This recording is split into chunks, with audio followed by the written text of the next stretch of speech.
I want to jump to the story from The Independent. Attempt to hold Garland in inherent contempt of Congress fails with 4 Republicans joining Democrats. Democrats criticize stupid resolution from Republican Anna Paulina Luna of Florida. Let me give you the simple version of the story.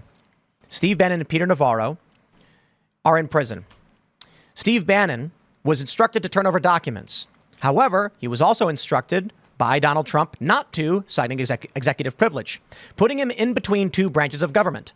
Congress saying we want them, the executive branch saying executive privilege don't. Who does he defy? Eventually, Trump relented and said, OK, Bannon, you can hand over the documents and testify. And Bannon said, OK.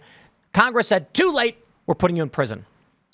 After Joe Biden was found to have committed crimes pertaining to classified documents in his home and office and other locations, there was with this investigation, it was determined by Robert Hur he would not be prosecuted. He had a conversation with Joe Biden, determined that Biden is a sad old man with a bad memory.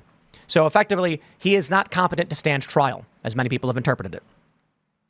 The Republicans wanted the audio tapes of that interview, of that meeting. So they, for a lot of reasons, one, what's Biden's mental state? Was he able to communicate effectively? And is there anything omitted from the recording? They subpoenaed Merrick Garland saying, turn over the tapes. He said no. They said, you are now in contempt of Congress. He said, so what? It was referred to the DOJ for criminal proceedings, and the DOJ said, try us. Too bad, and did nothing. So Rep. Luna said, then we will use our enforcement authority, which is inherent contempt, to at first arrest Merrick Garland. That was shifted to a $10,000 fine per day, $10,000 fine per day. That died in Congress because 4 Republicans defected. I'm a Democrat now. I'm going to vote straight Democrat across the board. Joe Biden's my guy, and I'm voting only Democrat. I can't stand party politics. That's my biggest problem with all of it is... Democrat all the way. Even calling them defectors was like, what are they defecting? I can't stand party politics. Like, vote your heart. But who were... Because they're supposed to be... We're supposed to get equality under the law.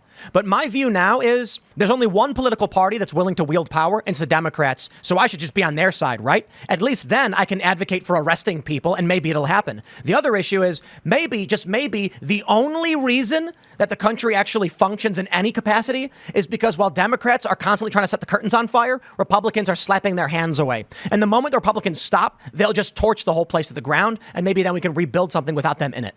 We need a stronger majority of Republicans that are actually going to stand up so that these 4, 5 who always tend to cross the party lines, that their votes don't matter, that we can cancel them out. Right now, we have a slim majority. So when we try to do bold actions like this, we're going to fail because we just have to realize that some people, they're not going to do what they're supposed to do. They're not going to do what their constituents actually hired them to do.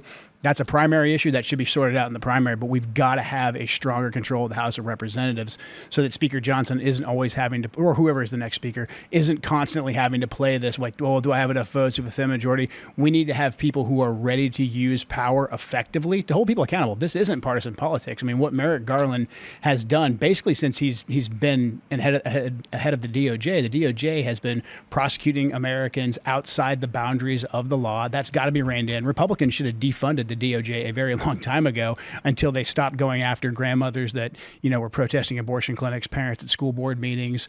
That should have all been handled a long while ago. But this right here was a great effort by Anna Paulina Luna to actually get some real accountability. So we've got to hold Republicans accountable in primaries, and we've got to get a stronger majority. I understand the frustration. We have every right to be frustrated.